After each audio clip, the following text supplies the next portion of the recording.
现在是早上的8点钟，可以啊，没问题，一点问题都没有。我感觉这个工程队干活效率还可以。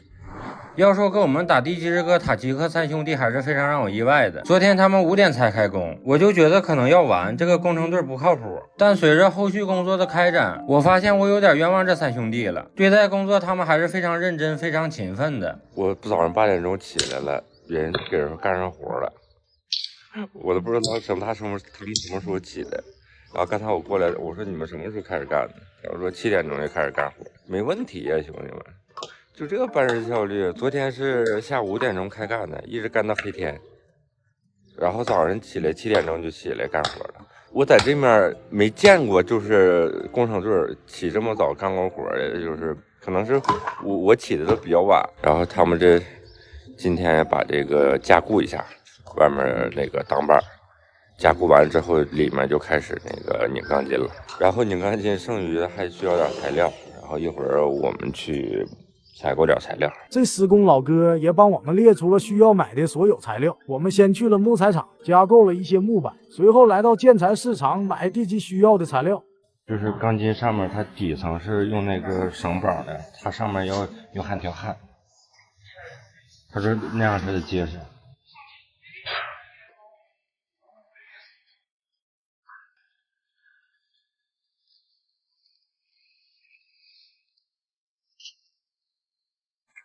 这把剩余材料都买好，施工工人也完成了外围挡板的加固，随后内部铺好油毡纸和木板，就可以开始架设钢筋了。不过在施工前，我还是留了一个心眼儿，那就是最后再测量一下挡板内的距离，看看符不符合我们规划的标准。这不测不要紧，一测让这3位大哥虚汗直流啊！因为我们无论是怎么测量，实际距离总是少了1-2公分。这都加固完了，再返工的话，这一早上的工作就白忙活了。3位大哥紧张的直挠头，直到我们拿出卷尺，才发现闹了个乌龙。就刚才我们不量这个那个挡板吗？就是怎么量怎么不对，怎么量怎么短。我一寻思，我说的这个我们一开始用的是这个皮尺，用皮尺因为它有弹性嘛，稍微一使劲蹬直了，它就短了，其实是正好的。然后一使劲一蹬直了，它就短了。后来我说的那用那个铁尺量一下，用铁尺量一下，正好多出来半公分，就是富裕的。对，然后我说这就正好了。我说我们一直是用这皮尺量来量去，怎么量怎么不准。你看这个，它有弹性啊，有一点弹性，有点弹性，然后长了之后它弹性就会到1-2公分。然后现在那个管道啥的也都到了，就是下水的那个涵洞管道，然后还有这个自来水的下水管道。应该自来水的管道买好之后，明天整那个下水道，一会儿下午就直接开始动了，开始那个拧钢筋。一会儿我带他们工人出去吃个饭，犒劳。要说这3个塔吉克兄弟还是非常节俭的。据他们介绍，他们老家的工资特别低，每个月也就赚个600-700块钱。无奈好多人都出来打工了。本来中午打算从商店里买点面包和香肠就对付了，我就寻思人家这么卖力，咱也不能差事儿。中午就带他们出去吃了一顿，出于尊重我也没拍。等到吃完回来，也到了最热的时候，这3兄弟也没说休息，直接就投入到了下午的工作当中。我是这路上没名字的人，我没有新闻，没有人评论，要拼尽所有，换得不同的剧本，曲折辗转不过陌生。我是离开小镇上的人，是苦笑着吃过饭的人，是赶路的人，是养家的人，是城市背景的无声。OK， 兄弟们，舞蹈战士家这个自来水管已经弄好了，然后这块整一个自来水管井，然后刚才这块有出水，现在房子已经有水了，现在那边给那块挖那个衬井，第一层地基已经起，现在一点点往好的地方发展，马上我估计雏形就快出来了，打完地基，然后盖房子，他们说就快了，一天一个样了。然后你看我预留出了4个管道，下水管道，一个是厨房的一个下水管道，还有一个是3个是洗手间的，洗手间是一个马桶，还有一个卫浴的，然后还有个洗手池的，然后到时候洗手池那个连洗衣机是跟他们知道的，这就连上。这次来水井一回天好，我就赶快把我老丈母娘叫了出来，看看昨天挖走的果树是不是可以再栽回去。要说这几棵小果树，那可是我老丈母娘的心头肉。昨天看到挖掘机都给刨了，心疼的都快哭了。所以工程一结束，我们就赶紧帮她重新种上。能不能活那得看天意了。妈妈，ты выбрала место, куда? Надо в то же самое место посадить. А, то же самое не получится. Нет, ну в любом случае хотя бы примерно. Ну, конечно. Распределить надо, да? Главное слива, Вань. Давай сюда, мама. А? Хочешь центральное место, давай сюда. Пойдет и сюда, да.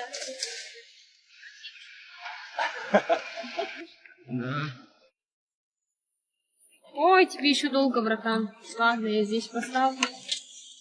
Думаю, нормально, да, мама? А? Ну, под смородину пойдет. Ну, то же самое. А, Ваня, не осторожно, осторожно.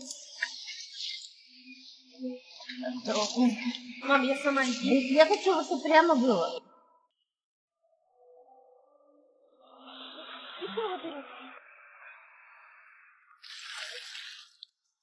Миша.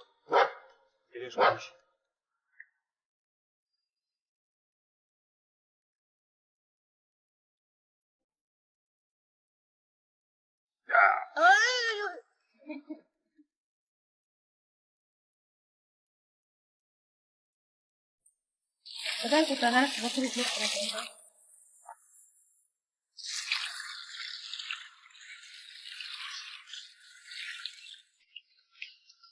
Вот так вот. Вот так. Ну теперь другую ямку копать. 我丈母娘别等会儿，拿胶带粘树枝呢。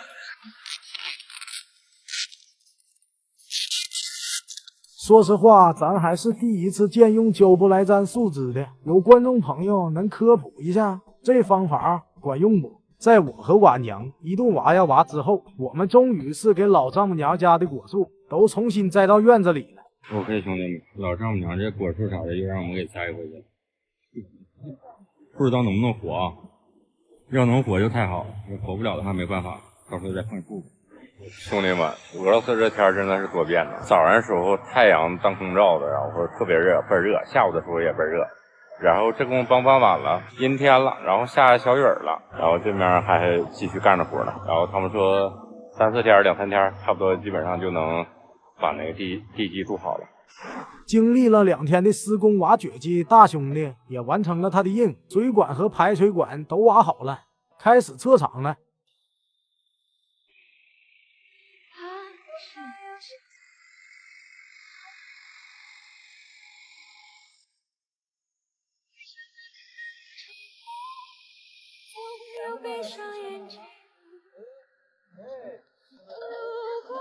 这大门是开一天封一天，开一天封一天。行了，朋友们，看着我们的建房日记正在有条不紊地进行着，我们心里也是非常安心的。在这里真的很感谢塔吉克的兄弟们，虽然第一天他们来得很晚，但是第2天一大早就投入到工作当中去了，并且也忙到了接近晚上10点。工作非常的认真，地基做的也很漂亮，所有靠自己双手努力工作的人都是闪闪发光的。好了，今天视频就到这里，我们下期盖房日记再见。哦吼，小面子，Да, начало, не фундамент и дома. Ура! Давай. 这给俄罗斯老丈人和施工队安排一次东北铁锅炖是一种什么样的体验呢？那是炖了整整1大锅的小鸡儿啊！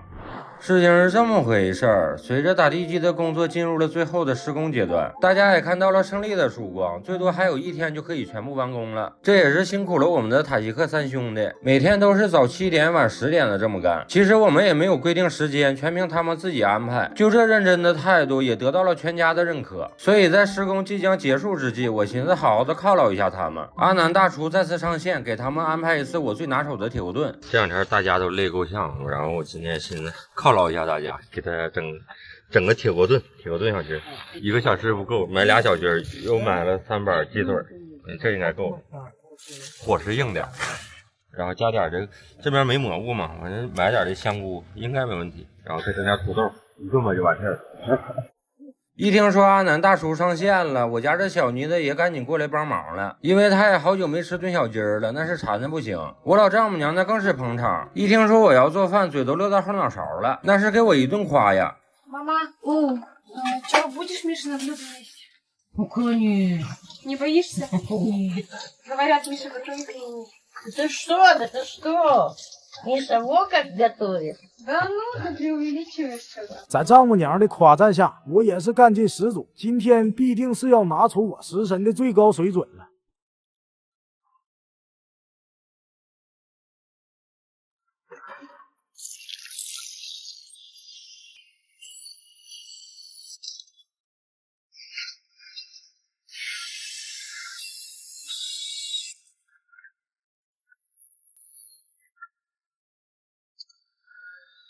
О, что, братан, готовишь?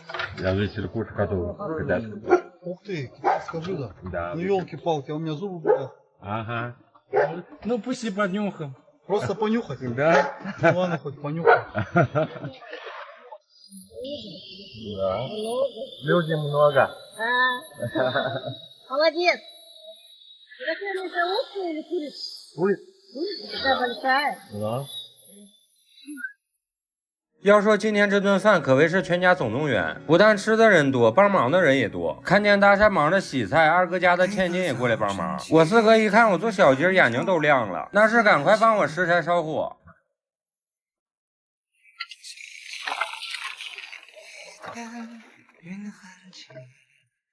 咱俩大米饭，要不就和咧吧，吃铁锅炖小鸡儿也不是那么回事儿。就是你煮大米，你都不拿碗凉的吗？凭感觉放水是吗？太牛了！人家是差生文具多，你这是调料多。我这是老丈母娘家调料可老少。都开在阳光里，小店门前传来好听。Дай телефон, я позвоню пожарникам. Давай. Чтоб тебя штрафанули, только елки птицы загубили. У нас людей много, поэтому так. 2 курицы и 3 панчика. Надо по каждому курицу, что ты так мало? Я в следующий раз. Не, в следующий раз сразу поросенка.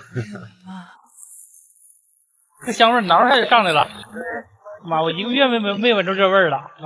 1个月没闻肉腥味儿了是吗？不是，咱爆香这个味儿。你别跟粉丝一写的这到老丈人家没给你吃肉似的。哎呀妈，下肉了！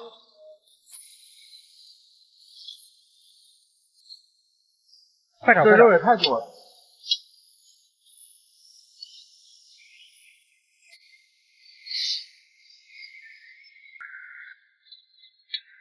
冲洗。对，我在等你。现在闻这个味儿还不错。有啥料你就往里整啥就完事儿了。收获很满意。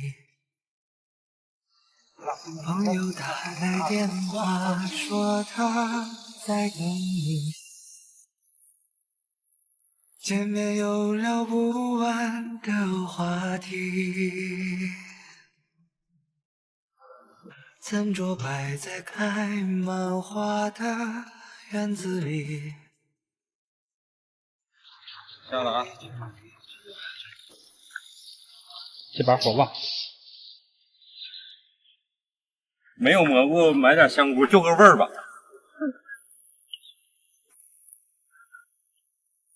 现在就小火炖了。大概炖了1个多小时，我的铁锅炖终于是可以出锅了。不是哥们儿我吹呀，这小味儿还是相当哇塞的。整个农家小院都飘满了家乡的味道，就像小时候傍晚时分，天上有落日，锅里有老妈做好的饭菜，这感觉是一模一样的。由于人比较多，屋里面坐不下，所以我们今天在外面就地取材，搭一个餐桌出来。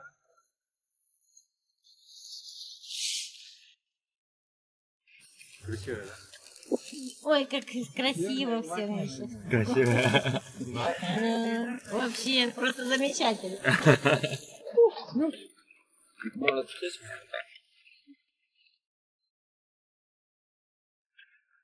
Ого!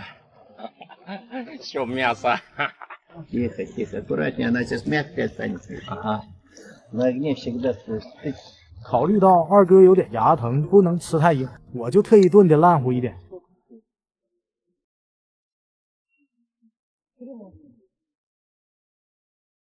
等我们把餐桌食物都喂好，塔吉克的兄弟们也停下了手头的工作，开始享用这他们从未体验过的中国美食。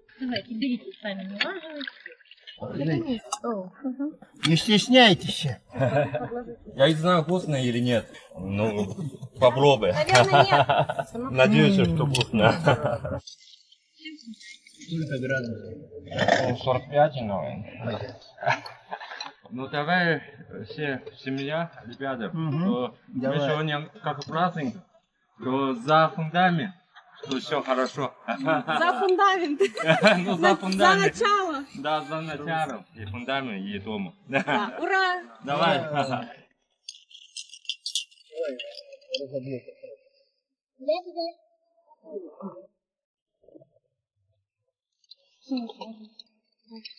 Он это брал. Что, папа, как? Что? Миша, вкусно. Пойдет, Миш? Пойдет? Пойдет. Да, они тебя просто обижать не хотят. Скажешь плохо, ты же потом варить не будешь. Миша молодец. Вот так стараться будешь.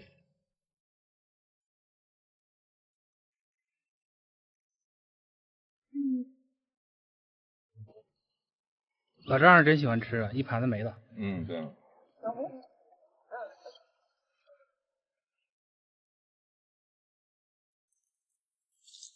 Скажи, что невкусное, поэтому наелась. Вкусно очень.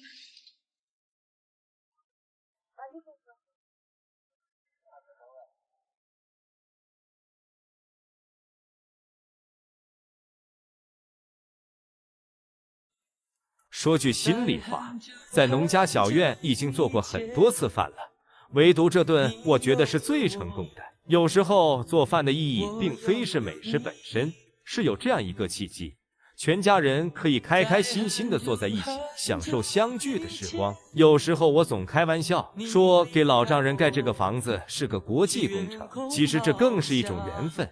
让不同国家、不同民族的人有缘分坐在一起，可能施工完毕，我们就各奔东西，继续各自的人生。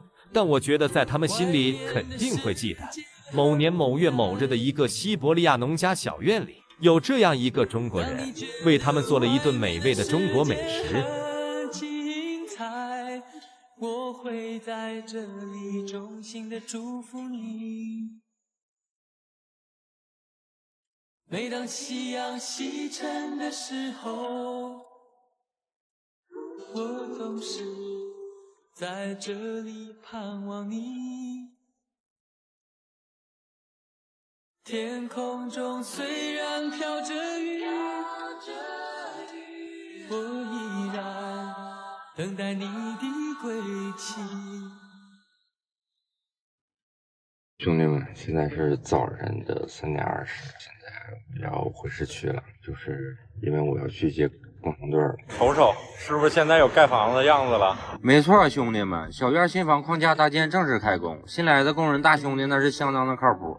事情是这么回事儿，这不前几天我们约了一个新的施工队嘛，这回是乌兹别克3兄弟。要说这3兄弟人还不错，他们手头的工程不是很急，愿意先过来跟我们干3天。我寻思那感情好啊，这样干3天就能把这个工程队给锁住了，后面就不能放我们鸽子了。兄弟们，现在是早晨的3点20，现在我要回市区了，就是因为我要去接工程队了。回市区的话大概2个半小时左右。一开始我以为我说8点钟他们就能过来了，后来他打电话，然后他说他们没车。我说去取他们，我说我得几点钟到伊尔库，他们说6点钟让我去接他们。我说行，6点钟就6点钟，哪怕我起早一点，然后我过去接他们，这都没关系的。如果说他们肯干活肯卖力，这个都无所谓的。啥也不说了，出发。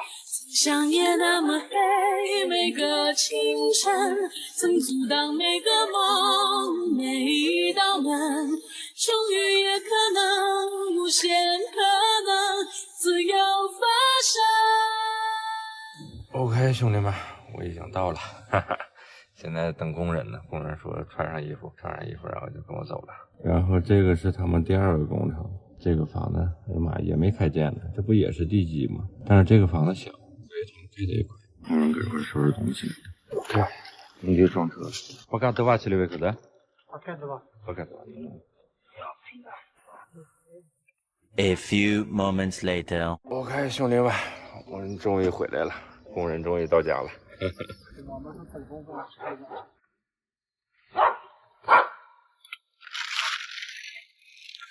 哈喽，谁的？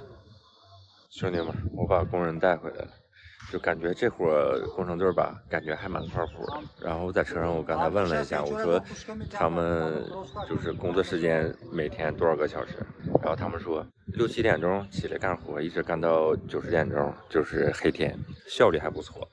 然后但是吧，效率归效率，这个和地基肯定是不一样的。现在我的盖房子、木头房子要质量，效率也是需要的，但是质量是第一位的，就看他们一会儿干活质量怎么样了。这简单的休息了10几分钟，我就赶快再次投入到了工作当中。虽然工人说这活没问题，但也吸取了上次的教训，还得让他们试试工。这一试就看出差别了。这小伙子电锯用的溜得起飞，横切面切的那是非常平顺光滑，这样对接起来缝隙就会非常小，几乎就是没有了。这样堆叠起来的效果才最好。чуть-чуть просто это надо. Ну. Я вам еще здесь покажу.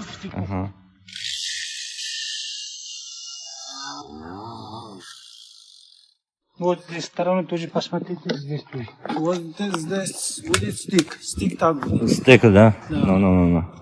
Вот так положим сверху, чтобы не играть. Ну. Чтобы здесь плотно будет. Да, столом呢четко было.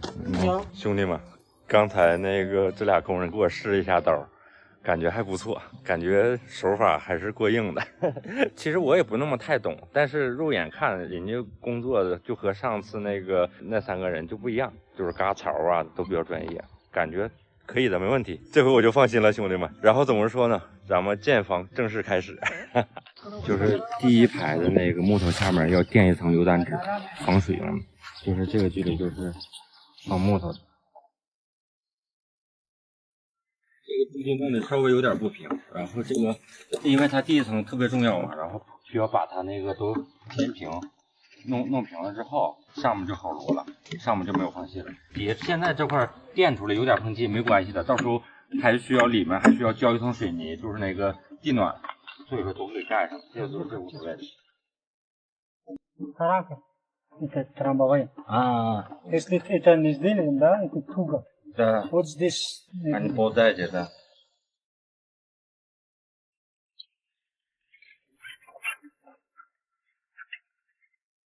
Это каждый ряд, каждый стик вот так будет. Каждый так и будет. Да, угли тоже. 每个缝隙都得填这个东西。Угли тоже так будет. Чтобы холодно. Вот. Да, что выделили не ходит.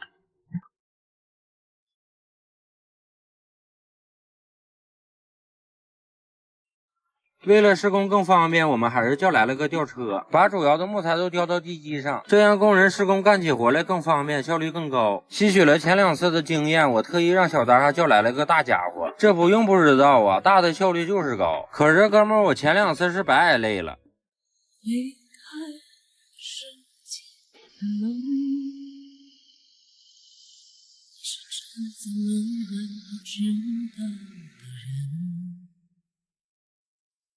等这一刻不懂季节。兄弟们，瞅瞅，是不是现在有盖房子的样子了？之前有打地基的样子，现在有盖房子的样子。把木头都堆到中间了，然后他们外围的话，然后一点点砌。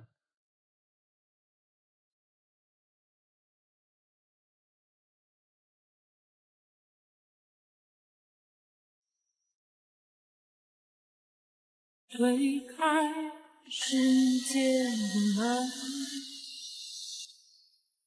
是站在门外把知道为什么说今天砌的这么慢呢？因为它的头层基础一定要打好，一定要超平。它如果说这个头层基础打不好的话，你盖出房子就歪了。头层基础打好了之后，上面直接往上摞就好了，上面就往上摞就快了。左手的你呀，右手的你呀，只记得花一扇，世界本该是你醒来的模样。左眼的悲伤，右眼的倔强，看起来都一样。原来你就是我自负的胆量。阿南早上3点起来的，去接那些工人，一直到现在，现在是晚上7点，一点眼睛没合，实在扛不住了，睡着了。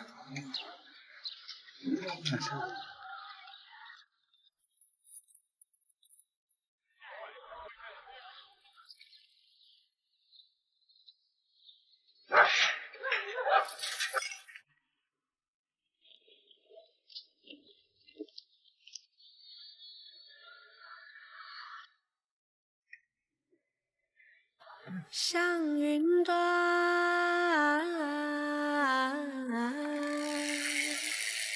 山那边，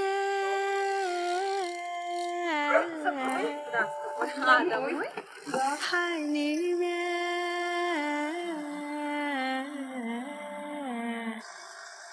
真实的我应该走向那边，日落前。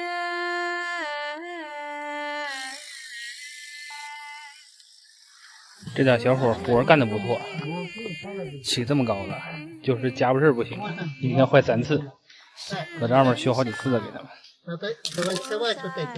Вот она может, одеваешь когда сюда, болгаркой аккуратно вот это раз, можно залезть? Напильник нет у вас? Напильников нет, мужики. Забыли про напильники уже давно. Это было при СССР напильники. Вон, аккуратно, давай, снимай.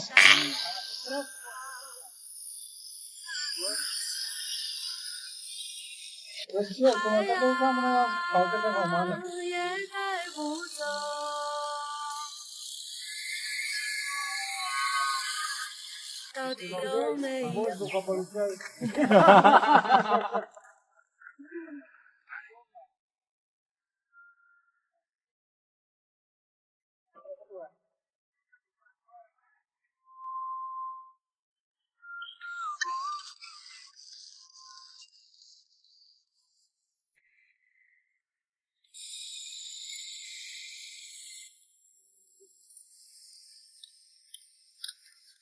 现在还干呢，现在已经10点多了，所以说天还亮啊，兄弟们。我这块夏天就是这样，有的时候11点多还亮天。今天终于是完事儿了，工人说结束了，已经看不太清楚了。然后现在他们收拾东西了。怎么说呢？这伙人和那3个兄弟，他们性格是一样的，就是哎呀，工作特别勤奋，然后他们干的也倍儿好，质量的也倍儿好。早晨3点钟起床，市区接他们，到这块是7点半左右，从7点半一直干到现在。他们真是铁人，我跟你说，就这么6米长的木头，他们抬轻轻松松的。虽说吧，中间出现点小插曲，但是就是小插曲已经结束了，就是我们的工程队已经就位，然后今天一点点盖了4趟，虽然累一点吧，但是看着这房一点点起来，真的还是心里还是蛮舒服的。今天兄弟们就到这块吧，然后等着明天咱们再继续干，房子一点点就起来了，兄弟们，就这2位大兄弟，就这工程队，我跟你说，没准过2天我发视频，房子建好了，真的是特别棒，特别厉害。老板下班，下班。行了，兄弟们，今天的盖房日记就到这儿了。早晨3点持续战斗到晚上10点，对我来说挑战还是相当大的。但看到这个施工队人又靠谱，活又好，我算是彻底放心了。相信这个房子的框架很快就能起来。这一天没休息，真的是把阿南给累坏了，沾枕头就走了。行了，兄弟们，咱们明天见吧。这报价怎么报的呢？我说一个木头房，我说的给我报价报到900万1步。昨天我和我老丈人他们把这房子不都那个推掉填平了嘛，然后今天拉个线儿，看看具体房子那个多大，然后放在什么位置。然后拿小锤过来了。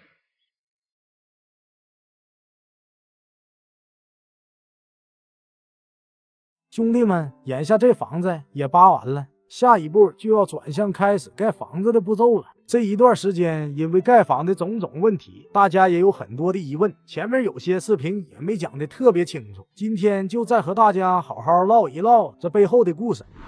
昨天晚上又下雪了，又下了不少雪。现在都4月中旬了，然后现在面临一个问题，就是需要找那个施工队，然后这面的就是市区的施工队，还有就是这面那个我老丈人家农村这面施工队。报价都不一样，有人是按照那个木头米算的，有的按照平方算的，就是参差不齐的。有的报价感觉挺合适的，有的报价高的都不行。你看正常，你说咱国内的就是这种施工队报价，大概的差距不大，但是这面装修队一差好几万块钱人民币。现在我们就特别迷茫，特别懵。然后有的装修队吧，他还没盖过就是这种抛完光的木头的这种房子，然后他们给我们看的那个照片。也都是就是那种接缝特别明显、特别不好看的那种，装修特别好的那种吧。然后他们价格也高的特别离谱。上2天有一个就是说交钥匙那种那个装修队，他们说9万卢布1平方米。我们说，后来我计算了一下，那个他们是就地基，然后盖房，然后再加房盖，就是里面的装修都装修完啊。我说的9万卢布一平方米。然后后来我算了一下，我们大概盖一个100平的房子，那不900万卢布了吗？我的个妈呀！我说这报价怎么报的呢？我说一个木头房，我说的报价报到900万卢布。哎呀，他们说啊，我就不包你装修，包你门窗乱七八糟都给你装修好了，就这拎包入住这种。我说再拎包入住吧，我们自己装400多万卢布，你就撑死了也达不到900万卢布啊！报这么高价格，他们是挺赚的，但是你说正常人也不是傻子。自己盖的成本基本上就是都能算出来，就是具体的花多少钱，你就说地基花多少钱，然后房子花多少钱，房盖花多少钱，但是也不至于说的你盖100平的房子花900万卢布，就挺有意思的。这边办手续乱码七糟的，然后再有就是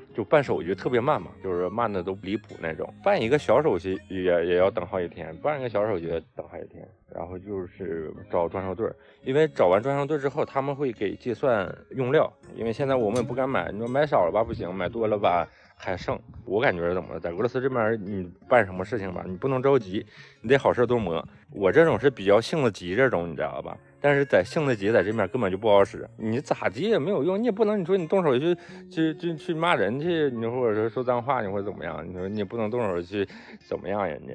那你就只能你要说你性子急，那你就是你自己干受气。最重要的着急没办法，着急也得这么做。这不下雪了吗？下完雪之后地啥的，哎呀又冻住了。冻住之后还得就是化好几天呢，把雪化没了。估计到5月初吧，5月初左右应该能，按理说能化的差不多。然后地基啥的差不多就一点点的就能开挖了。其实好多朋友说啊，盖房子多简单呐，打地基然后盖房子盖房顶的。盖房之前我也感觉我说这个东西应该挺简单的，装修队啥的你料买回来就装了就整就完事儿了。真正你要是自己去弄的时候，我感觉哎呀，就是真的还蛮繁琐的。所以说兄弟们，你不要再催阿南了，阿南是真干活啊，也真整啊！我这晚上睡觉都得寻思这个房子怎么整，但是这边真不允许我着急啊。所以说咱们慢慢来吧，兄弟们。然后上2天我不发了几条那个关于房这个视频嘛，然后大家有的说那个房顶有点低了，然后我今天给大家解释一下啊，就为什么说我们计划在3米之内呢？这个房子，因为挑高特别高的话，就对于俄罗斯这边的保暖是很大的一个问题，因为冬天这边比较长嘛，小半年的一个时间。像你看俄罗斯这边的房子，楼房啊，就是净高都是2.5米，就是市区里面那个房子，我上次回去的时候量了一下，挑高就是2.5米，净高度就是2.5米。就我们也计划了是房子整体的高度是3米高，刨去那个棚顶的话，净高度也在2.7米左右，这么一个高度，已经很够用了，兄弟们。就像二哥家也是，二哥家你看那个高度，他家那房子高度，大家看，是可以的，没问题的。二哥家那个是挑高是净高度啊，也是2.7米。给老丈人家盖这房子，最重要是让他们住的舒服，然后把房屋的保暖性，冬天住的暖和，就 OK 了。没有必要说的啊，那个挑高整的那么特别高，就像宫殿似的。再一个，再怎么说的嘛，阿南如果说的真的就是实力允许的话，我都想给他们盖皇宫。那你关键是实力不允许，是不是兄弟们？再一个就是老丈人家，他们这块就是一个农村，就像盖一个8米乘12米这么个房子，在他们农村里面都已经数1数2的了。但是咱也不能说的盖的啊那么特别，哎呀，就是咱新房子都盖了，就是盖的那么特别不好，咱取个中，比上不足，比下有余，这样就 OK 了。我感觉阿南我的想法就是让父母让老人住的舒服，住的幸福，就 OK 了。其实这个房子的搭建，最主要还是按照我老丈人的主意进行的，包括大小和材质也都是他们喜欢的。因为地域和文化上的不同，在这边农村盖房子和咱们国内还是有很多不同的地方，无论是盖法还是施工上，后面如果出现有歧义的地方，也希望大家能够理解。因为我不懂盖房子，还是要尊重老丈人和后续施工队的具体操作。但等后面房子落成后，软装方面的工作我还是会多发挥的。到时候也可以多弄一些有咱们特色的中国元素放到新房里。最后也再次感谢大家一直以来的帮助与支持，相信大家都一样，期待老丈人、老丈母娘最终能住上舒适漂亮的新房子。没错，兄弟们，盖房日记又有新动作了。最近这几天可是把我和小达忙坏了，城里农村的跑了好几趟，就是想尽快把工程队和材料这些东西都定下来。老丈母娘家农村的工程队我们也聊了4、5个了，有些价格是挺合适的，但是最大的问题是施工的工艺上没有那么好，有些是我们想要的效果达不到，所以我们就不打算在农村这边定了，还是去我们市区这边找，这边的选择性更多，也更专业。最终皇天不负有心人，我们最终锁定了2个团队来选择。OK， 兄弟们，我们现在已经回市区了。经过这么多天，然后准备工作准备的已经差不多了。然后现在我们就是有2项是最重要的，不能说是2项吧，应该算是3项。第一项是手续，但是手续就是慢慢推进着。然后第2项是就是找工程队，因为我们已经和很多工程队谈过了。然后具体用哪一个，我们现在还在沟通。然后第3个就是买材料，就是买木头，因为它这个木头吧，不是说你想要就有现货，得需要提前订。所以说我们今天最重要的，我们先去见个工程队。这个工程队之前一直在网上联系着，然后报价给我们的价格还算是不错的。所以说我们今天过来看看，谈完之后到时候看今天有没有时间。今天要没时间的话，然后就明天再去看看木材这样的。打算这2天把这2项给确定下来。现在我们去，这是一个公司，不像上次那个就只是装修队，这个公司是包料包工的。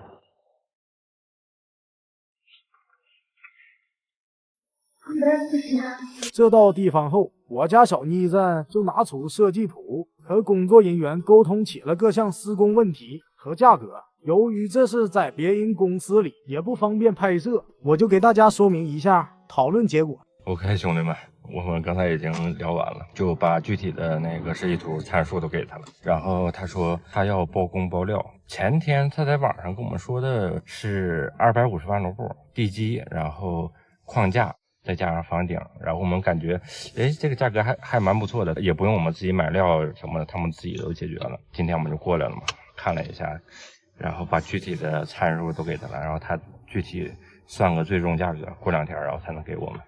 Ты как чувствуешь это? Не знаю, нужно посмотреть, какие они цены мне пишут. Вчера написала, что цена вот 2,5 миллионов, ну нормально. Если она посчитает больше, то, ну не знаю. Уже не знаю, сколько там посчитает. Будем. 这个谈完了就等了，我们得先确定这个报价，这个报价要合适的话，我们就都从他那块走。如果说这个报价要不合适的话，我们就研究自己去买木料什么的。所以说这个木料今天还是买不了。然后就是我们俩现在去取地暖管去。为什么取地暖管呢？就是国内一个厂家的一个老板，然后上段时间联系我说他们莫斯科有销售点，然后他送给我们一套那个地暖管，然后今天已经到了，所以说我们现在去取一下。也特别感谢就是咱国内厂家的这个老板送给我老丈人他们这一套那个地暖管。老丈人的地暖管已经接到了，一共6件，一件是100米，一共600米。然后特别感谢咱们国内的高总啊，然后送老丈人这一套就是全屋的地暖管，特别感谢。真的是非常感谢咱们的粉丝朋友提供的地暖管。我相信老丈母娘住在咱们中国生产的地暖管的屋子里，那肯定也能感受到咱们中国朋友的温暖。这看完施工队和拿完快递后也不早了，所以我俩也是决定明天再去买木材。Day 2. Hello, 大家好, 我是Даша. Сегодня мы с Мишей съездили уже окончательно, заказали брус. Мы очень долго искали строительную компанию, мы ездили к разным бригадам, нам все что-то по-разному считали, говорили. Некоторые нас даже хотели обмануть немножко.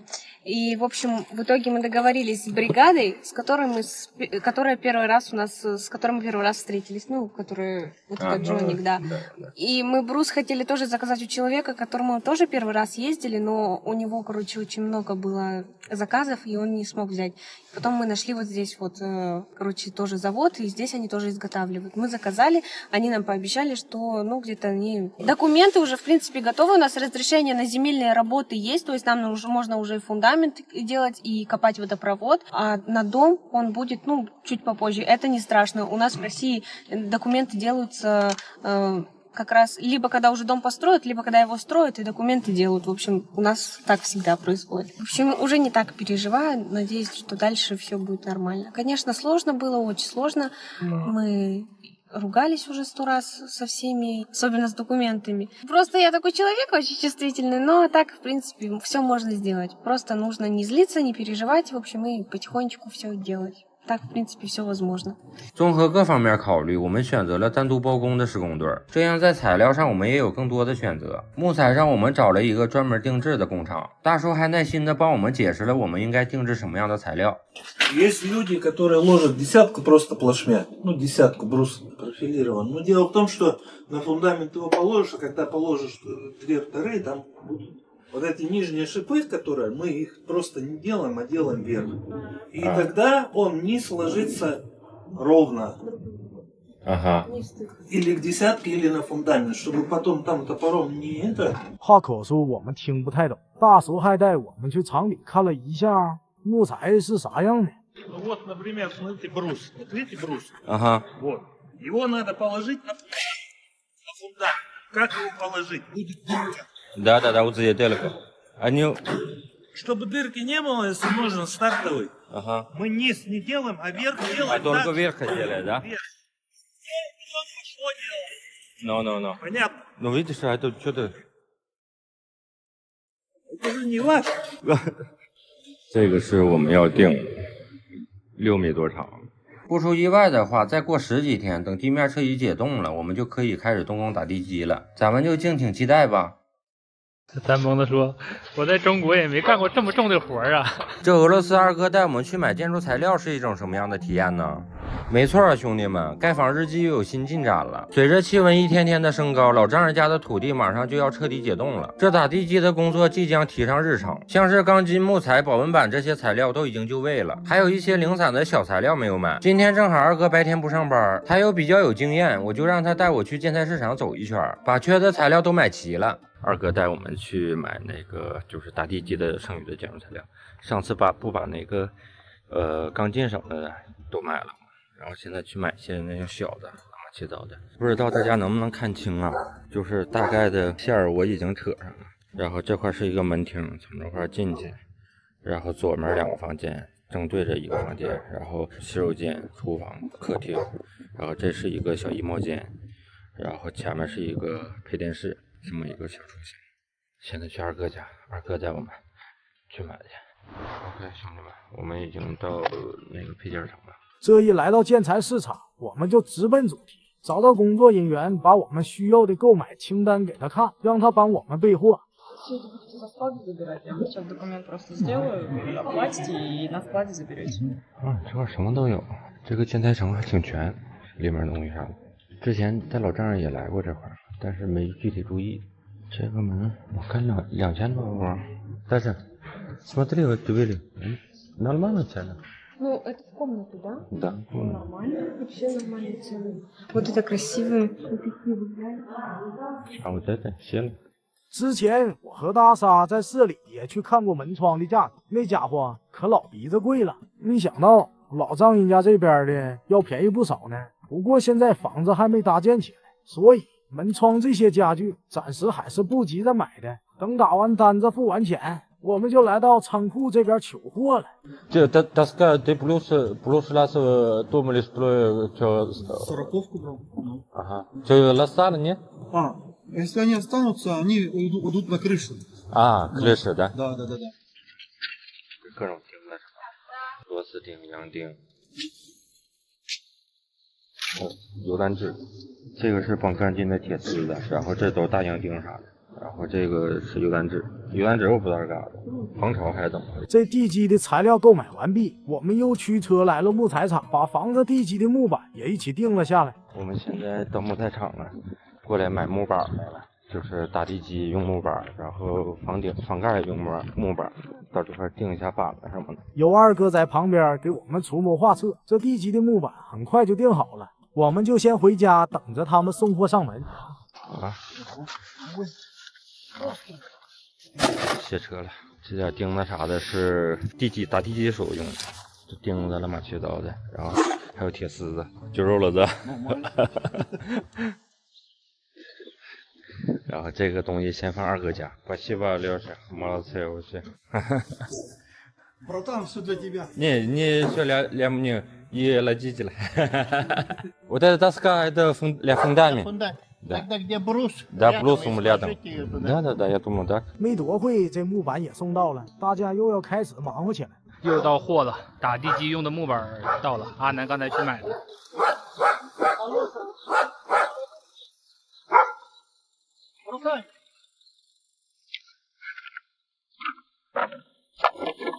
На палубу, на фундамент. Да, на фундамент. Так а ты этот первый сорт почти взял его. Ну. Дорогой. Ну, потому крышу можно делать и все. Ты вон как сразу. Да. После фундамент и сразу крышу можно вот это материал. Конечно, можно.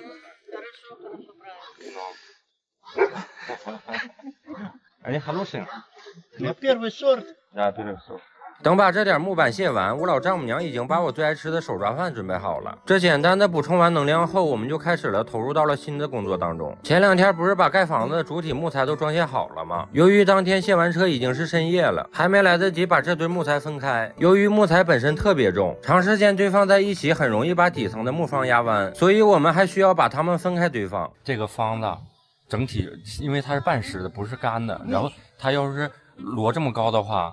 它到时候就压弯了，中间没有那个隔断的话，就压弯了，太沉了。压弯了之后，到时候房子就不直溜了，不保暖了。所以说，我们现在考虑把它一点点的分散开，分散开之后，然后有一小摞一小摞那么摞。由于缺乏这方面的经验，导致前2天好不容易堆起来的木房，今天就又要给它分开堆放了。而且老丈人家的场地也没有多余的地方堆放木房，所以我们只能借助二哥家的空地放一放了。 不巧的是，二哥今天要上晚班，现在已经上班去了，就没空过来帮忙。我也只能喊瓦娘过来搭把手。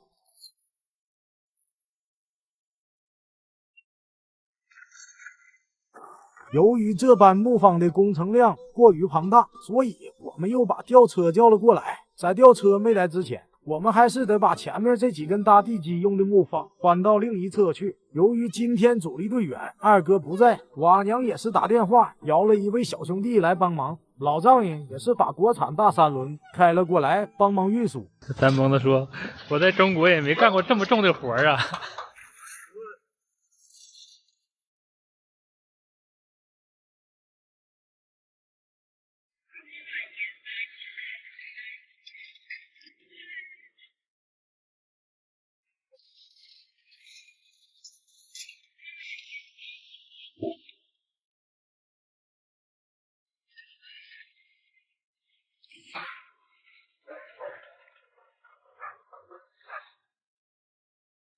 Давай поднимай.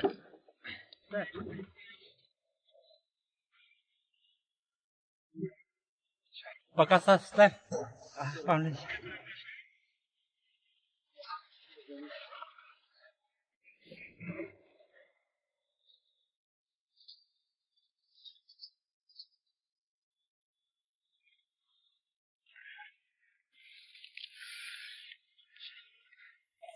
Там бусик кран。这把地基的木方搬完，吊车终于是来了。一会儿我们要翻工了，要把这个就是摞高这几层全部都挪到另外一处去，因为它这太沉了嘛，木头。如果说要摞太高的话，到时候都压弯了。然后刚才那个我们失手抬的真的太费劲了，就是那个老沉了，那是地基那一块，地基上面第一层，那是湿的，特别沉，哎呦累死了。喝口水喘息一下，又要开始战斗了。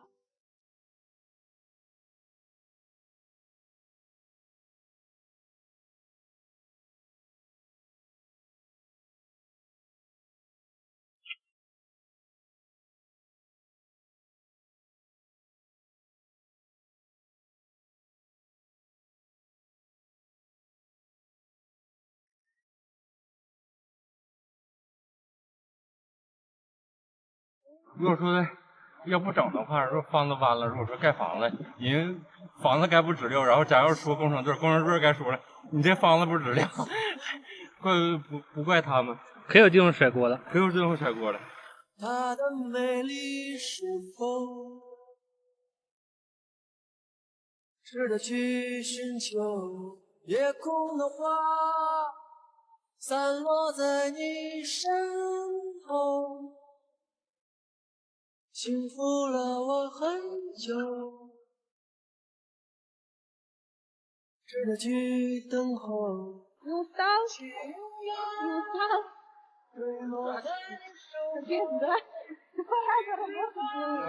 Первый раз мы знала, что прямо тому видео говорят, ну что делать? Мы первый раз ничего не понимаем, второй раз мы выучили. 现在是晚上9点14分，阿南和老丈人还有四哥还在干活。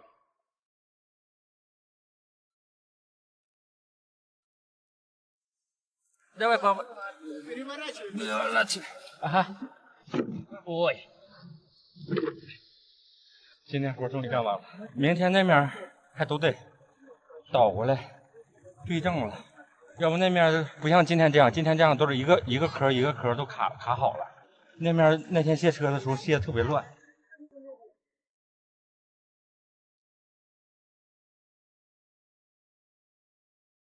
Маленько подальше. 是吧？快点啊！哇哦！Ничего ты молодец, Корик. Молодец. Красиво? Красиво. Это мой кореш.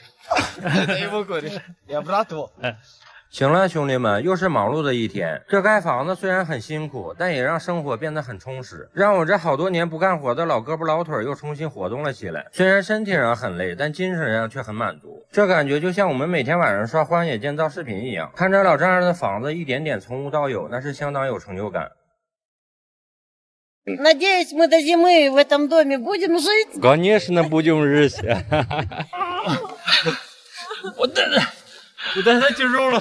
没错，兄弟们，我这俄罗斯老丈母娘离住进新房子又近了一步。盖房子所需的主体木料都已到齐。事情是这么回事儿，要说也是赶巧了。我们刚到老丈母娘家，木材加工厂那边就来电话了，说我们需要的木材已经加工完毕，今天晚上就能运到。这我和表哥屁股还没坐热呢，就赶快投入到了工作当中。吊车已经到了，然后那个扶勒车的木头现在还在路上，大概半个小时左右，我们去接那个扶勒车，因为扶勒车不知道咋过来。然后我们接过来之后，然后那个吊车就开始卸木头了，终于有点就是盖房子的样子了，是不是兄弟们？然后今天那个钢筋，还有这个防寒材料，还有是那个铁丝网什么都到了。然后一会儿把那个木头一卸，这小院就有那个盖房子的气愤了。由于我们买的木材是从一手库那面运过来的，前后相差100多公里，司机有点找不着道了。我就带着老丈人去半路迎接。一说到木材到了，这老同志那是比谁都兴奋，但又可以保持深沉，可以说是喜怒不言于色。自己站那儿就来回走，就盼着运木材的车早点过来。我们过来那个接车来了，老丈人不放心，这样东走西走的，哎呀，只能凑车，就是按耐不住的小心情。Какой деловой, да? Сначала пузо, потом папа. 终于拉木头的大车找到了我们，老丈人悬着的心也放了下来。我们就在前面开道，一路高歌猛进把木材运了回来。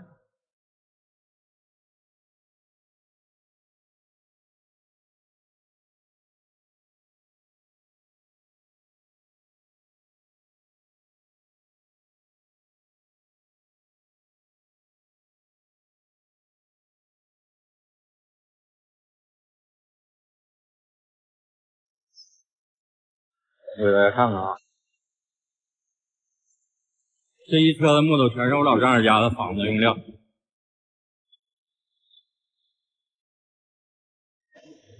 可以，感觉不错。老丈人家的房子已经回来了，这一大福勒车的木头全是我老丈人家就是盖房用料。哎，这么一瞅，真的哎，特别壮观。小妈妈。Дома уже приехали. Хорошо. Надеюсь, мы до зимы в этом доме будем жить. Конечно, будем жить. Не здесь, не в этом. Да, конечно. Я тебя пообещаю. Спасибо. Да, Миша, серьезно, спасибо большое. Пожалуйста, мама. Ну, дай бог, чтобы еще хорошие были строители. Ага. Чтобы хорошо строили. Да, конечно. Мы плак туда, ты уже смотрела, они все красивые будешь потом. Тепло, красиво, чисто. Будем жить вместе. Да, конечно.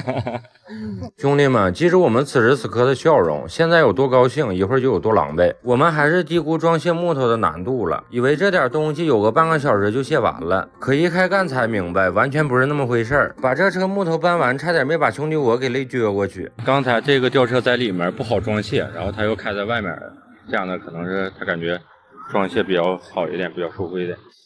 我的妈，那压着铁路边上。Че, поезд не боюсь? Не будет.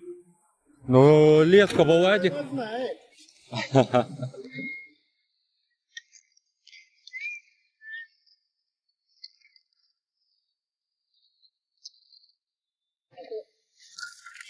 Брось.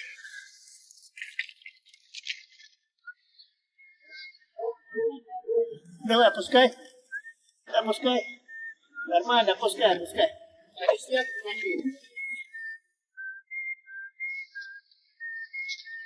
Ага, опускай. Не тяжело, вот.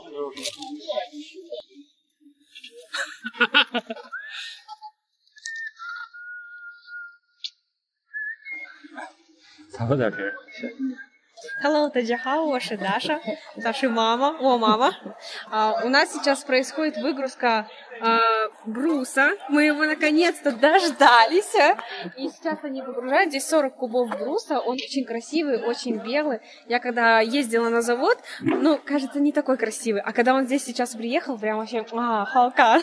В общем, очень красивый, мне нравится. И я надеюсь, что скоро из этого бруса вот здесь будет стоять наш красивый дом.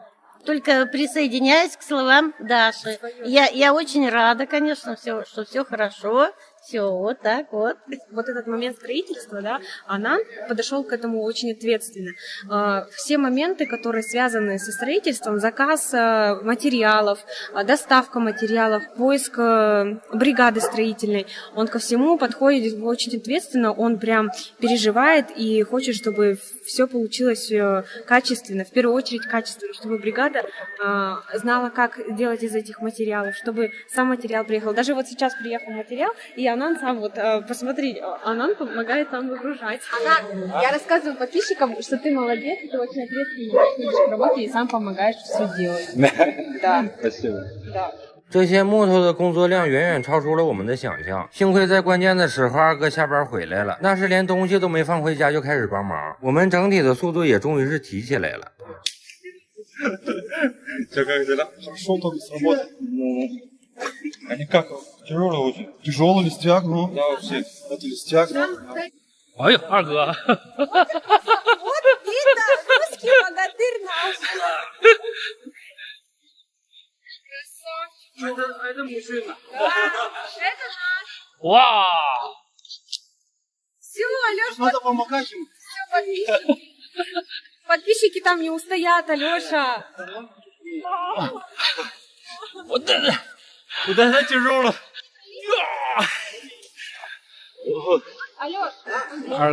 二哥太强了，太强了。有了二哥的加入，进度果然就加快了。由于我这老胳膊老腿也好长时间没干活了，这次一下干猛了，不小心就抽筋了。啊，屁股抽筋了。哦，哇，好疼。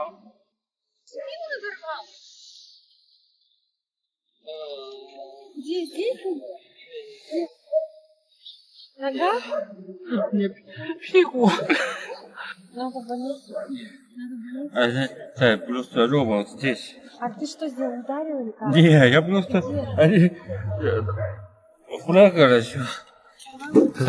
Надо полежать, Миша. Не, все нормально. Нет, Миша, надо полежать. Нет, Миша, всё полежать надо. Нет. Мама, Я серьезно? тебе Я тебе серьезно серьезно. говорю.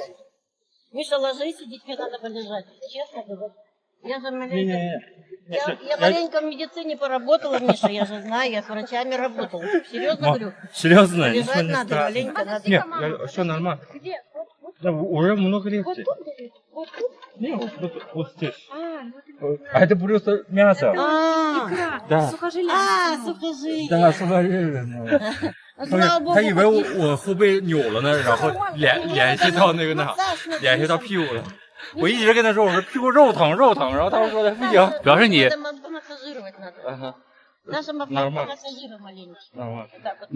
你不会翻译抽筋是不是？对，我不会翻译抽筋，我说屁股疼。有一天，我发现自怜资格都已没有，只剩下不知疲倦的肩膀，担负着简单的满足。一切开始从平淡日子感受快乐。 这不全都让我撇。看到了明明白白的远方，我要的幸福，我要稳稳的幸福，能抵挡末日的残酷，在不安的深夜。现在是晚上9点11，木头还没有卸完，已经卸了好几个小时了。 能用双手去碰触，每次伸手入怀中，有你的温度。Вот сегодня будет, Мишка, сегодня будет. Хорошо посплатил что-нибудь. Твоя дома, папа. Вот это. Не, это не дом еще, это только брус. Это еще не дома, да? А ты уже почти. Все устали, мои хорошие, мои любимые мужчики. Не говори. 终于结束了，太难了，卸个车嘛，卸几个小时？卸4个小时好像是。我的个妈呀！今天菜硬啊！今天这菜嘎嘎的，哎呀，过年了，没过什么。Да, Новый дом это как Новый год праздник. Молодец. Ой. Такой хороший. Мишенька, ты хороший. Молодец, Миша, устал сильно, наверное. Не, все нормально. Спасибо вам большое всем. Спасибо, что пришли. Тебе спасибо тоже большое.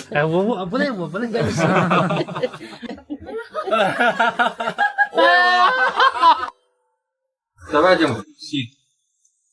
семья, что сегодня все устали, и мы Сегодня за плюсом, за домом. За начало. За начало.